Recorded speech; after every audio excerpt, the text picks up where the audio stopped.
The first thing wasn't the sound, it was the pressure. A sudden, violent wave of air that felt like a sledgehammer slamming into the chest.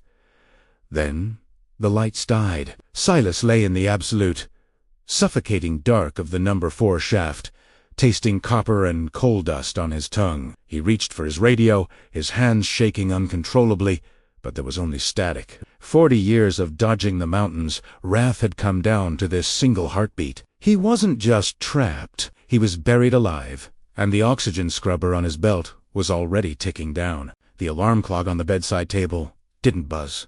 It clicked. A sharp, mechanical sound that cut through the silence of the Prednon hour like a pickaxe striking stone. It was 3:30 in the morning. Outside, the hollow was still pitch black. The moon was hidden behind the thick ridge of the Appalachian Mountains that boxed in the town of Blackwood, West Virginia. Silas Thorne didn't need the alarm. He had been waking up at this time for 42 years. His body was tuned to the rhythm of the shift, a biological clock set to the rotation of the great turbines at the colliery. He sat up, the joints in his back popping like dry twigs. He swung his legs over the side of the bed, his feet finding the cold floorboards. Beside him, his wife, Martha, stirred but didn't wake. Her breathing was soft, a rhythmic comfort that Silas paused to listen to every single morning. It was the last gentle thing he would hear before entering the noise. He stood up, his knees aching. At 62, Silas was built like a twisted oak, tree-gnarled, tough, and weathered by elements that most men never see. He moved to the kitchen, the floorboards creaking under his work boots. The smell of the house was coffee and old wood, a stark contrast to where he was going. He poured the coffee black. No sugar, no cream. He needed the bitterness to cut through the fog of sleep. As he sipped, he looked out the window at the silhouette of the mountain against the starry sky. Take a jet, it Widow's Peak. A grim name, but honest. It had claimed his grandfather in 48 and his uncle in 68. Silas finished his coffee and grabbed his dinner bucket. Metal, dented. It contained a bologna sandwich, an apple, and a thermos of water. He put on his jacket, the canvas stiff with decades of coal dust that no amount of washing could ever truly remove. It was dyed into the fabric, just as it was dyed into the creases of his hands. The drive to the mine was quiet. The headlights of his truck cut through the mist clinging to the winding roads. He passed the old church, the general store that had been boarded up since the recession, and the rows of company houses that stood like silent soldiers in the dark. When he reached the portal, the sensory shift began. The air changed. It stopped smelling like rain and pine and started smelling like sulfur, diesel, and wet rock. The smell of the earth turned inside out. This was the Blackwood Mine number 4. The locker room, or the bathhouse, was a cathedral of concrete and lockers. It was filled with the low murmur of men. Some were young, full of bravado and energy, talking about trucks and football. Others, like Silas, were quiet, focusing on the ritual of gearing up. Silas stripped off his street clothes and pulled on his mining blues. He strapped on his belt, heavy with the weight of the battery pack for his cap lamp and the self-risk or the small metal canister that was supposed to give him an hour of air if the world ended. He nodded to the man next to him. "Morning, Silas," the man said.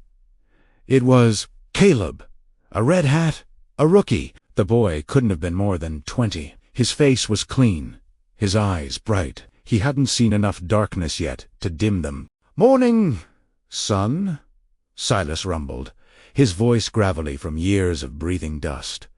"Keep your head on a swivel today. The barometer is dropping. Low pressure makes the gas act up." Caleb nodded seriously.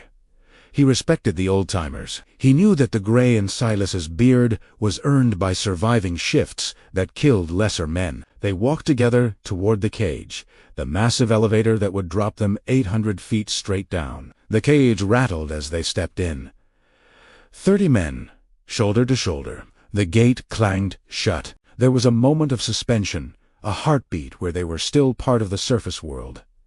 Then the cable engaged. The drop was fast. Your stomach stayed at the top while your boots went to the bottom. The daylight vanished, replaced by the yellow beams of 30 cap lamps cutting through the gloom. Down here, there was no sun, no wind, no seasons. There was only the seam. The elevator hit the bottom with a thud that vibrated through the soles of their boots. The doors opened, and they stepped out into the bottom, the main hub of the mine. It was a city underground, a network of tunnels reinforced with steel beams and roof bolts. The air was cool, a constant 55 degrees, but it was heavy. It felt thick in the lungs. Fans, the size of jet engines, pushed air down from the surface, but by the time it reached the working phase, it was stale and tasted of machinery. Silas climbed into the Mantrip, a low-slung rail car designed to shuttle miners to the working phase, 3 miles back. The ride was jarring. The ceiling of the mine, the top, was only 4 feet high in places. You learned quickly never to lift your head. As the Mantrip rattled into the dark, Silas's mind drifted. He thought about the garden Martha wanted to plant this spring. Tomatoes, peppers, maybe some corn. He had promised her this was the last year. Just 12 more months to pad the pension, to pay off the truck, to make sure she was taken care of if the dust in his lungs turned against him. He felt a pang of guilt. He had made that promise 3 years in a row. The mine was an addiction, not just a job. It was a brotherhood, a battle against nature that made everything on the surface feel trivial. But his body was tired, his knees burned, and his breath came shorter these days. They reached the section. The continuous miner, a massive machine with a rotating drum of steel teeth, sat silent, waiting to eat. Silas was the operator. It was a position of respect. You controlled the beast. You decided how fast to cut, where to turn, how to keep the roof from coming down on your crew. "All right, boys, let's make some dust." The foreman yelled over the hum of the ventilation. Silas climbed into the cab of the miner. He engaged the hydraulics.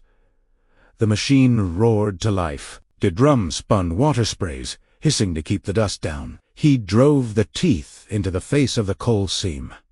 The noise was deafening. It was a grinding, tearing scream as millions of years of compressed geology were ripped apart in seconds. Black chunks of coal poured onto the conveyor belt, carried away to the shuttle cars. For 4 hours, it was rhythmic.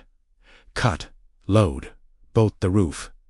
Cut, load, bolt the roof. Silas was in the zone, his hands moving over the levers with the grace of a piano. He watched the roof, reading the cracks in the shale, listening for the talk of the mountain. The mountain always talked. It groaned. It popped. It settled. A good miner listened to the mountain the way a sailor listens to the wind. Around 11 a.m., Silas paused. He idled the machine. Something felt off. The air felt thin.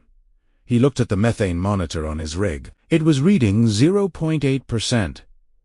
Safe, but rising. "Caleb," Silas shouted over the din. "Check the curtain. We ain't getting enough air up here." The young rookie ran back to check the ventilation curtain, the heavy plastic sheet that directed fresh air to the face. He gave a thumbs up. The air was moving, but Silas felt the hair on the back of his neck stand up. It was an instinct, a primal warning system honed by 40 years of near-misses. He hadn't seen a single rat all morning. The old superstition said that, if the rats left, you should too. He keyed his radio. "Section boss, this is Thorne. I'm getting some weird readings on the sniffer. The top feels heavy. I want to pull back and set some extra timbers." "Copy that, Silas." The boss crackled back. "Safety first. Pull her back." Silas put the machine in reverse. The tracks ground against the stone floor. He backed the massive steel beast away from the coal face. That was when it happened. It wasn't a spark. It wasn't a flame. It was a bump. A mountain bump. The immense pressure of the earth above them shifted violently. The floor heaved upward. The roof didn't just crack. It exploded downward. The sound was beyond hearing. It was a physical blow. The shockwave knocked the continuous miner sideways. A 40-ton machine tossed like a toy. Silas was thrown against the steel cage of the cab. His helmet slammed into the controls. Darkness took him. When consciousness returned, it came with pain, a sharp, hot line of fire radiating from his left shoulder. Silas groaned. The sound was swallowed instantly by the silence. The silence, that was the worst sound in a mine. It meant the fans were off. It meant the belts weren't running. It meant the lifeblood of the mine had stopped. He blinked, trying to clear his vision. Darkness. Absolute, total darkness. The kind of black that has weight. He reached up and tapped his helmet. His cap lamp was smashed. "Caleb," he croaked. His voice sounded small, muffled. "Silas?" a voice whimpered from the dark, somewhere to his right. I can't feel my legs." Silas forced himself to move. He ignored the screaming pain in his shoulder. He fumbled at his belt and found his backup light, a small, handheld flashlight. He clicked it on. The beam cut through the dust, which hung in the air like a thick fog. The scene was a nightmare. The roof had come down just 10 feet in front of the machine. A wall of rock and twisted steel blocked the way forward. Behind them, where the tunnel should have been, was a chaotic jumble of slate and timber. They were boxed in a pocket. Maybe 50 feet long, 20 feet wide. Silas crawled out of the cab. He moved toward Caleb. The boy was pinned. A slab of slate, probably weighing 500 pounds, was resting on his shins. "Don't move, son," Silas said, his voice finding that calm, commanding tone that fathers use. "I'm coming." He assessed the situation. He couldn't lift the rock. Not with a bad shoulder, but the floor was soft clay. "I'm going to dig under it, Caleb. I'm going to get you loose, but you gotta stay calm. You burn oxygen when you panic." "Am I gonna die, Silas?" Caleb asked, his eyes wide and white in the beam of the flashlight. "I was supposed to take my girl to the movies tonight. Nobody is dying today," Silas lied. He didn't know that, but hope was as important as oxygen down here. "You're gonna take her to the movies. You're gonna buy her the big popcorn." Silas pulled his folding shovel from his belt. He began to dig at the clay beneath the boy's legs. It was grueling work.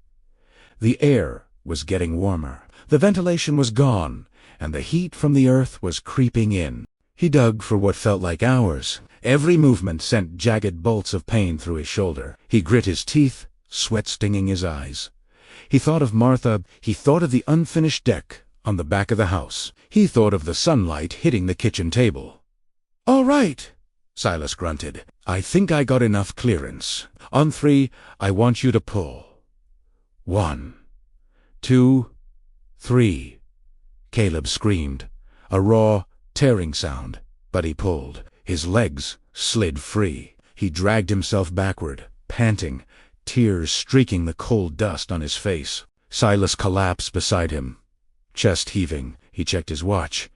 It had broken in the crash. Time was now irrelevant. "The air," Silas whispered. "Check your rescuer." They both cracked the seals on their sides. They bit down on the mouthpieces and clipped the plugs onto their noses. The chemical reaction inside the canisters would convert their exhaled carbon dioxide back into oxygen. It tasted hot and metallic, but it was life. Now the wait began. This was the part that broke men. The waiting. The darkness pressed in on them. Silas turned off the flashlight to save the battery. They sat in the black, shoulder to shoulder against the wheel of the broken machine. Caleb's voice was muffled by the mouthpiece. "Yeah, my dad. He died in the Sago disaster. I never told you that." Silas closed his eyes in the dark. He knew.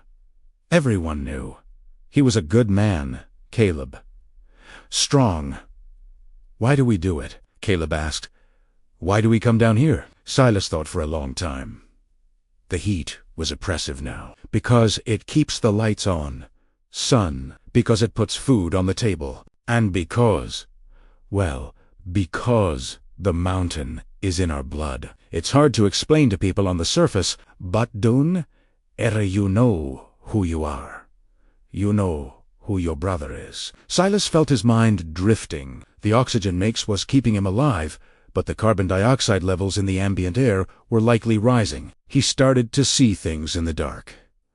Flashes of light, the smell of his mother's cooking. He saw his father, standing in the tunnel, holding a pickaxe. His father had died of black lung 10 years ago, gasping for air in a hospital bed. But here he was, young and strong. "Hold the line."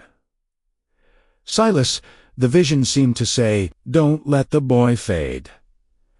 Silas shook his head violently. "Stay with me, Caleb. Talk to me. Tell me about the movie. What are you going to see?" Caleb mumbled something about an action movie. His voice was getting slurred. Silas reached out and grabbed the boy's hand. It was cold. Shock was setting in. Silas took off his jacket, groaning as his shoulder protested, and draped it over the boy. "Listen to me," Silas said, leaning close. "I'm going to tap. If the rescue team is drilling, they have geophones. They can hear a pin drop through the rock." Silas picked up a heavy wrench. He found a roof bolt that was still anchored into the stone above. Clang, clang, clang. 3 sharp strikes. Pause. Clang, clang, clang. He repeated it, over and over. The sound rang out, harsh and discordant. It was a message in the bottle of the earth. We are here. We are alive. His arm burned. His lungs felt like they were filled with wet cotton, but he kept striking. Minutes turned into hours, or maybe days. There was no way to tell. Silas's self-rescuer was getting hot, almost too hot to touch. That meant it was running out. "Silas, ... Caleb whispered. "I see a lie." "No, son. Keep your eyes closed. Save your energy." "No. Real light?" Silas stopped tapping. He looked up. There, through a crack in the fallen ruble, a tiny pencil-thin beam of light was dancing. It was faint, barely there, but it was the most beautiful thing Silas had ever seen. Then came the sound, the distinct, high-pitched whine of a drill. "They found us," Silas rasped, tears cutting tracks through the dust on his cheeks. "They found us, Caleb." He grabbed the wrench and hammered the bolt with every ounce of strength he had left. Clang. Clang. Clang. The drilling stopped. Silence. Then 3 distinct taps came back through the rock. Tap. Tap. Tap. It was the handshake of survival. The next few hours were a blur of noise and activity. The rescue team broke through the ruble. Men in heavy gear, looking like astronauts, swarmed into the pocket. Fresh air, cool, sweet. Incredible air rushed in. Silas felt strong hands lifting him. He saw the face of the mine superintendent, grim and dirty. "We gotcha, Silas. We gotcha." They loaded Caleb onto a stretcher first. The boy was conscious, wobbling weak. As they guided Silas out of the hole, he paused. He looked back at the continuous miner, the crushed steel, the tomb that had almost claimed him. He looked at the darkness one last time. "Not today," he whispered. "Not today." The ride to the surface was slow. When the cage finally broke into the daylight, the sun was blinding. It was afternoon. The sky was a piercing, impossible blue. Martha was there. She broke through the line of police tape, running toward him. She didn't care about the cold dust, the grime, the smell. She buried her face in his chest, sobbing. Silas held her with his good arm. He took a deep breath of the surface air. It smelled of diesel, pine, and life. 6 months later, Silas sat on the porch of his house. The garden was planted. The tomatoes were coming in nicely, bright red against the green vines. He wasn't wearing his mining blues. He was wearing a flannel shirt and jeans. His arm was still in a sling, the shoulder healing slowly. The doctor said his lungs had taken a hit from the dust and the bad air in the pocket. He had a cough that wouldn't go away, a rattle deep in his chest. He wasn't going back. The company had given him his pension, plus a settlement for the accident. It wasn't a fortune, but it was enough. Caleb had come by yesterday. The boy was walking with a cane, his legs still mending. He said he was going back to school. He was going to study geology. He wanted to know the mountain from the outside, not the inside. Silas sipped his coffee. He looked up at Widow's Peak.